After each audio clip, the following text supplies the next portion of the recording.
Hey, what's up, guys? Somebody here. We back with another episode. He thinks he's Jose Mourinho. He thinks he's God. Let's go. That's how it goes? They keep asking about the best when they know it's me. Okay. Asking about the rest when they know it's me. Straight in, I guess. You know it's me. Bafana Bafana about to kick off their AFCON campaign today. Yep, we've been waiting for such a long time. Remember, we didn't make the party at the last one, but now we're at this one. Everything's going well. I'm happy. There's festivity. Everybody's just been waiting for this fixture, right?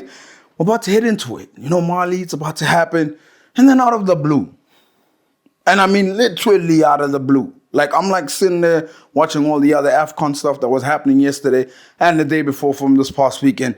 These quotes come out from the head coach, Hugo Broos.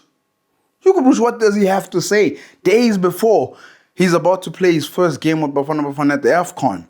So he was speaking to international media. He came out guns blazing, guys. This is what he's had to say about the Mamelodi Sundowns coach, Moegoe. The coach of Sundowns, he is the local Mourinho. He has won a lot of trophies. He pretends to be God. And everybody listens to what he says. He criticized me because 2 of his players came back from the national team injured. But at one point, he had 11 players injured. The reason is simple. The schedule is too busy. I hope my players will not be exhausted before the AFCON. He didn't stop there, ladies and gentlemen. He carried on, speaking about his job. I already know that if we fail, I will end up in the eye of the storm. But I don't worry. With my age, I've developed elephant skin. I say it is already a small miracle that we qualified. I'm curious whether the FA of South Africa will resist the pressure, but honestly, it doesn't concern me too much anymore. You know, this could be my last job. That's actually how it is in my head. So I read those quotes, and I think the first thing I need to pull up Hugo Broos on is, it wasn't a miracle. Let's get that right? Because Zimbabwe was already disqualified. You just needed 4 points from Liberia. And if you can't get 4 points, I don't know why you're a coach then. So it wasn't a miracle. Regarding the Rulani comments, I don't know if that was called for. I don't understand where did that come from. You know, what did Rulani do? I'm not necessarily sure. There's something that is going on there. And also, Hugo Broos, you said you'd never come out in public and speak about a colleague like this. So when he's doing it like this, I mean, that is poor. And the fact that he speaks on his job and the fact that he's going to come into an eye of a storm, he's going to come under pressure. I read those and I just think he's already accepted his fate. He's already withdrawn from the tournament for me. He's not there because he doesn't believe Bafana Bafana can do it. He looks at the squad and I don't think he can believe it. I think he knows something's about to happen. And when I say something about to happen, I think he knows we might not perform as well as we probably should. I've asked for this team to get to the knockout stages. That's the least that I've asked. But even when I saw that and seeing that he's not even worried about his job, he's going to probably have to win this tournament if he's going to stay. But even if he makes it to the quarterfinals, the semis, I think Hugo Broos is going to go. His relationship is not there with the stakeholders. It's not there with the coaches. And now the fans are turning as well. I think Safa might have to start looking for a replacement after this tournament. A defender in his time played for Ajax Cape Town, now known as Cape Town Spurs. He went with Steven Pienaar to Ajax Amsterdam. Gabriel Ninja Mofokeng. I asked him, do you like Hugo Broos? And he flat out said, no. Another big guest on Playing the Field with Chicks, a defender in his time. Listen to this one. Ajax Cape Town Spurs as they know now, and Ajax Amsterdam. So he's got international experience now. Gabriel Zita Mofokeng, how are you, sir?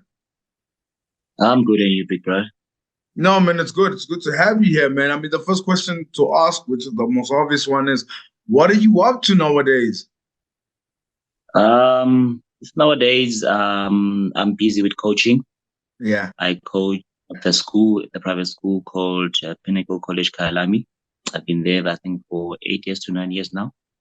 And I'm also coaching at the club in water polo called TFE, which is Total Football Excellence. I've been there for 6 to 7 years, and I'm also pushing my private sessions thingy. So yeah, those are three that I'm busy with at the moment. I see. No, that's pretty amazing. Coaching and everything. I mean, I must ask, when I was reading up your story, you said you had a big injury whilst you were in the Netherlands as well. I mean, what happened exactly there, man? The injury that I had in the Netherlands was not so big because I recovered from it. Mm-hmm. So I came back to South Africa. I was injury free. Okay. So when people say I got injured in Netherlands, that's why I came back. I don't know anything about it. I don't know Really? anything So about that story is not true. it. Nah. There's nothing like that. That's amazing because you know when you sort of Google Gabriel Mofokeng, that's the stories that come Mm. up. So it's kind of I, maybe I I always see that, but I'm like, I don't know anything about it. If okay. I had Well, that injury, why would I come back and also sign for Sundowns and Swallows and all that? So, mm, I yeah. okay. So then I guess the next question, which is pretty obvious, is why did you leave Netherlands then? If it wasn't because of that. Uh, no, not because of that. It's I stayed there for 5 years. Yeah. The first 3 years they put you in the so-called a academy thingy like for them, and then Mm-hmm. from there, then last 2 years, and then you sign for the professional contract, which is you're gonna go to the second team Yeah. and then try and break through into the first team. But for those 2 years, I couldn't break through into the first team. So it Mm. was difficult for me to stay there. And my age, overseas, when you turn 19, 20, you need to break through. So it was difficult for me to stay there. And I had to go for trials in Belgium. I went there and I did well. They were supposed to sign me there, but my salary was a bit too high for them to sign me. So I went back to Ajax and I went to Norway.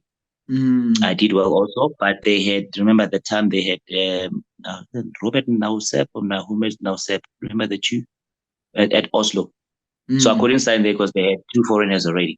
So I went back to Ajax and those 2 years were done. So I need to break through into the first team. So I couldn't break through. So they said to me, what do you want to do? Do you want to stay here? And so I told them, the age is not on my side anymore here. So let me just go back home and see if I can get another opportunity somewhere. So that's why I came back home.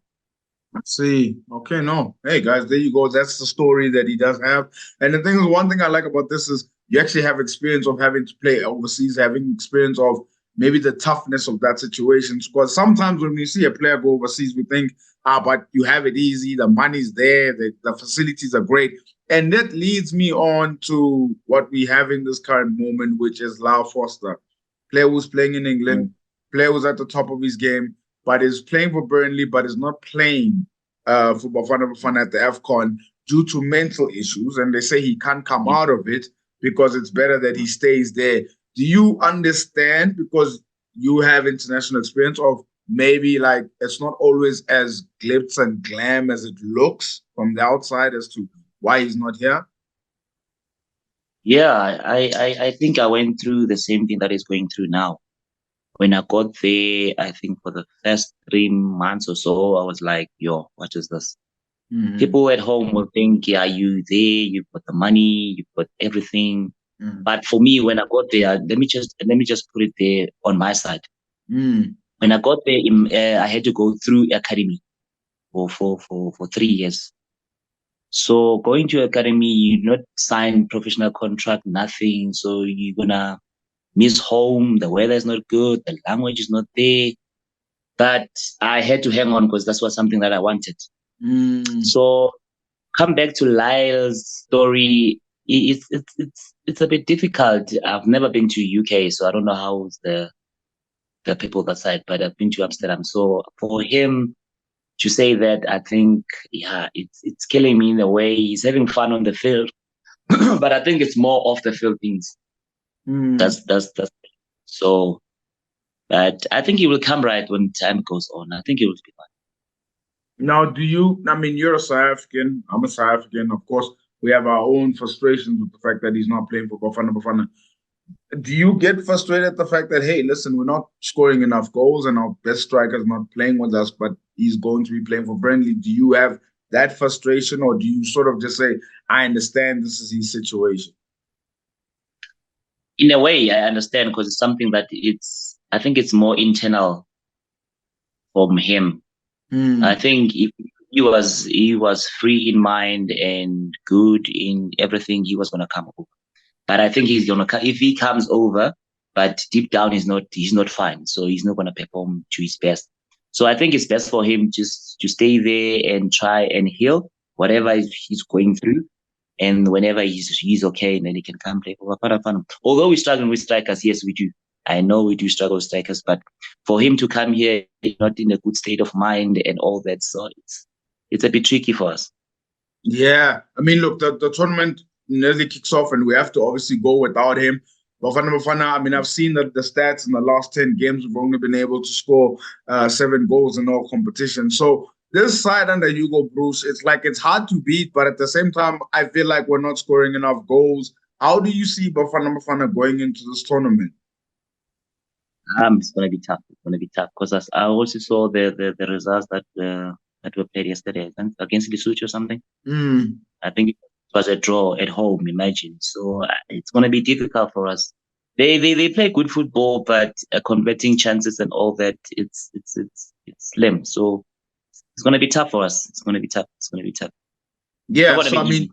you look at the group, you say not easy, and I totally agree with you. The group is obviously Mali, Tunisia, and as well as Namibia. And I'm thinking to myself, even with the third place finish, because some third place teams can win, I still feel like we need a victory somewhere. When you look at those 3 games from a coaching aspect, I mean, is Namibia the obvious one we look at and say we should target that one for a win, and the other 2 try get a draw? I think we should target all three. All 3. Because if you say you're going to target Namibia and then you lose against or you take a draw with the other 2, that's the negative approach. So I think if we go for the wins from the onset, I think we can qualify. What would you deem as a successful AFCON tournament for Bafana Bafana? Is it knockout stages, the last 16? Is it quarterfinals, semifinals? What would you deem as a successful tournament where we can say, yeah, no, at least we can be proud of this one? I think for me, if they can reach the semis, The semis. if they can reach the semis, yeah, I'll be okay with it. If they can reach the semis, but it's not going to be easy though. But I think they can do it. They can pull it. But as long as we converted our chances and be positive, I think we can do it. Awesome. And then also one little secret that I wanted to just find out from you, because you must have the ingredients. I saw even in your story that Stephen Pina also went with you. You were obviously playing overseas. We had Benny McCarthy that was playing overseas, Lucas Radebe that was playing overseas. But we're talking about top leagues here, Eredivisie, Premier League, Spanish, I mean the La Liga. You're coaching kids now. Why are we not sending the same rate of players to top leagues anymore? What do you think has gone wrong with that? Our development. That's the one I can tell you. The development of South African, it went down a bit. Remember, we had School of Excellence. That was the top one. Remember. So since then, the School of Excellence went down a bit. I think we lost the day. So if we had more of the School of Excellence, like schools and developments, academies, whatever, I think we can produce a lot of players. I don't want to lie to you. My final 2 questions that I have, the second last one is that, do you think we'd ever get back to those days when now that you're in the system and you're coaching and stuff and you look around, do you think South Africa will ever become a powerhouse again? It can be. As long as we can be one. Remember what I said to you. As long as we can be one and have one mindset saying, okay, now we're dealing with development. Now we're going to develop players. We speak to Safa. Safa says, okay, now we're going to have some more schools of 1, 2, 3, 4, 5. I think we can come back to the powerhouse if we can do that. But for now, it's gonna take time. It's gonna take time. I don't want to lie to you. Okay, and then the final one that I have, I always ask my guests this question. There's no wrong answer, so whatever answer you give, it's your answer. Where is South African football right now for you, Zita? As a whole, do you mean all as a whole? Yeah, as a whole. When you hear South African football, where are we right now according to you? We were up there, and for now, I think we went down a bit. So what I would say is we still not ourselves. We're still not ourselves. Remember, our style of football changes now and then. You see, let me make an example with Bafana Bafana. You get a coach from overseas, not in a bad way, but you get a coach from overseas. Does he understand our style of play? No. No. So he wants to come and change our style of play, change everything. So for us, we always adapting to overseas style.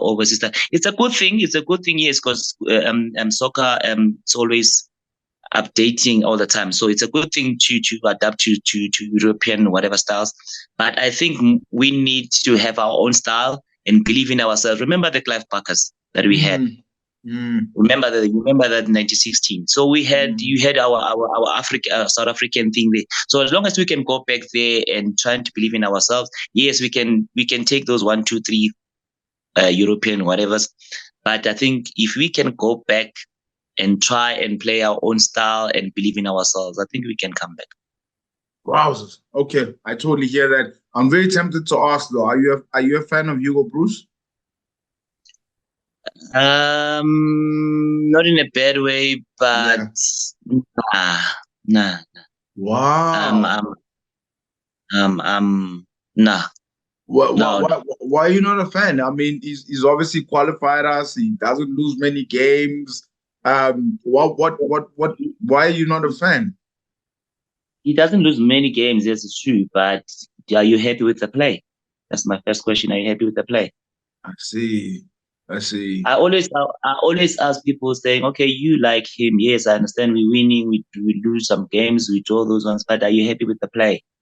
We can win, but are we happy with the play? That's my question. So, okay, Zita, you are head of SAFA. That's you at the moment. AFCON comes through. I'm not sure. I don't think we're going to win it, but I really hope that we do get to the semifinals, like you say. Tournament is done. We make semifinals. This was great. Or quarterfinals. This was awesome. Great. Now we head into sort of qualifying for the World Cup in 2026. Do you stay with Hugo Broos or not, if it was up to you? It's up to me. I think we can stay with him, but it will depend on how are the results now on the AFCON. Okay. But for me, I think even if we're not doing that well, I think to qualify for the World Cup after this? The World Cup. Yeah, the World Cup. Yeah. World Cup. Yeah, let him stay and see if he can qualify. Okay. So he must stay until 2026. Yeah, I think so. But because I think he's got his team already.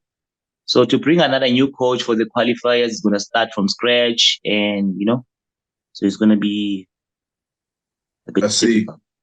No, I totally hear you, man. And I want to say thank you for coming through, for dropping your gems as well. I really do appreciate having you as a guest. Seeing that you are coaching, I hope that in a decade's time, maybe you are the Bafana Bafana coach.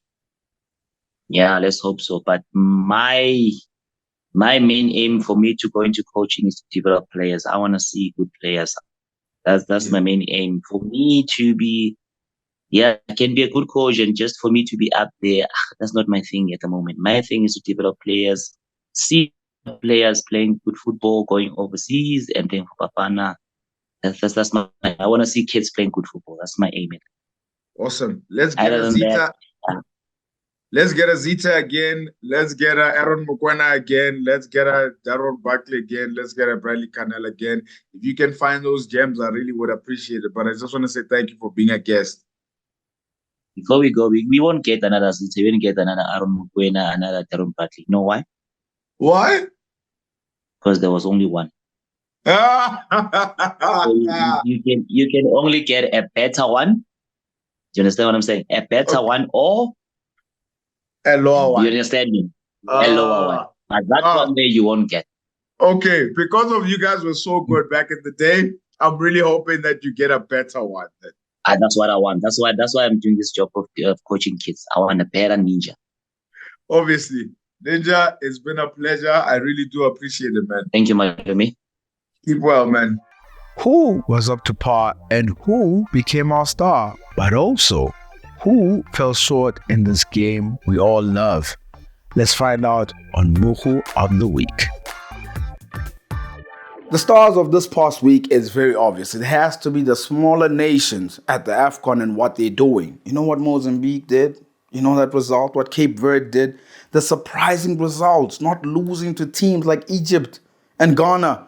I mean, I tell you now, the gap is closing. It's closing on the continent, no doubt. The Moegoe. Now, you think only players and coaches and everybody in the sports world can be Moegoes? No, even you that's watching. Because I'm seeing everybody. And the Moegoe of this week is someone who commented under a tweet that I put out. So this is the tweet I put out. I spoke about any left wing at the AFCON. Come at Kulusumudau. And that's how much confidence I have in the player. Nobody's going to get past him. Ask Wilfred Zaha as well. But this person decided to be the Moegoe. Manamela Ephraim. This is what his response was to my tweet. You're wrong. Kulusumudau is a right back. Come right winger. I don't know if he's trying to say the right wingers are going against the right backs because, Ephraim, you're going to have to tell me how does that work? How does the right back go up against the right winger of the opposition team if he's on the other side of the field? Ephraim, you're the Moegoe of the Week. It's time for Bet of the Week. Get ready to win big by placing the right bets on the right games. Before we start the bet of the week, I just would like to highlight that my last bet won. Yeah, we just had to wait for Real Madrid to do the business and as well as for PSG to do the business. And I won some money. Let's try win some more money. This week, Mali against Bafana Bafana. Over 1.5. Blackpool versus Nottingham Forest over 1.5. Bristol Rovers versus Norwich over 1.5. Union Stars versus Barcelona in the Copa del Rey. Barcelona straight win. Atletico Madrid versus Real Madrid. The derby, I've gone with an over 1.5. Arsenal taking on Crystal Palace this weekend. Arsenal, you need to win. You know that. I've put you down as a win. Brentford versus Nottingham Forest. They feature again. And I've gone with Brentford or draw in over 1.5. Apparently, Ivan Toney makes his comeback. Can't wait. The odds 6.66. That means with 250 Rand, that turns into 1,800 Rand. We're in. And if you want to be in, click on the link below. Remember to practice responsible betting at betway.co.za. We've come to the end of the show. I need you to do one thing. Like, subscribe, and hit the notification bell so you're notified for future episodes. Ladies and gentlemen, let's go watch Bafana Bafana. Whew. See you next week.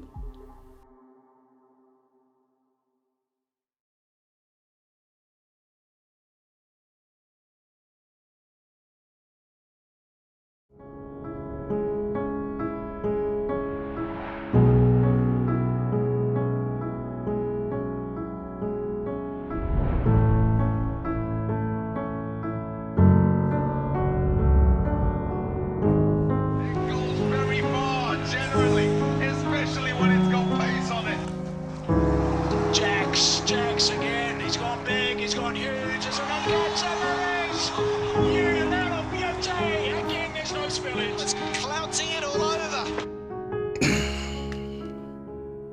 At night I can still hear the screams of joy, elation, happiness, pure happiness. Screams that should have been mine. Ah! But now like what I do is scream into the pillows, I relive it all.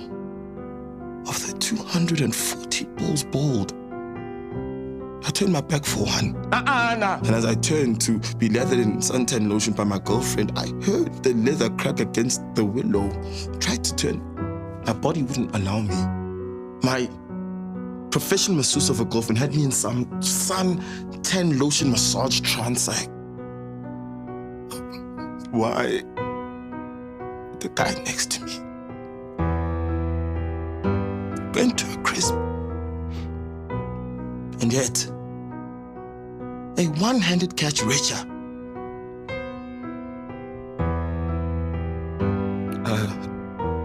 only one who burnt that day was me.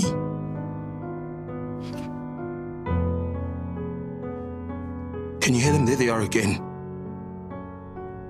The screams. Are you there? You'll be screaming your head off when you get your share of 2 million rand at the Betway SA20 with a clean one-handed catch.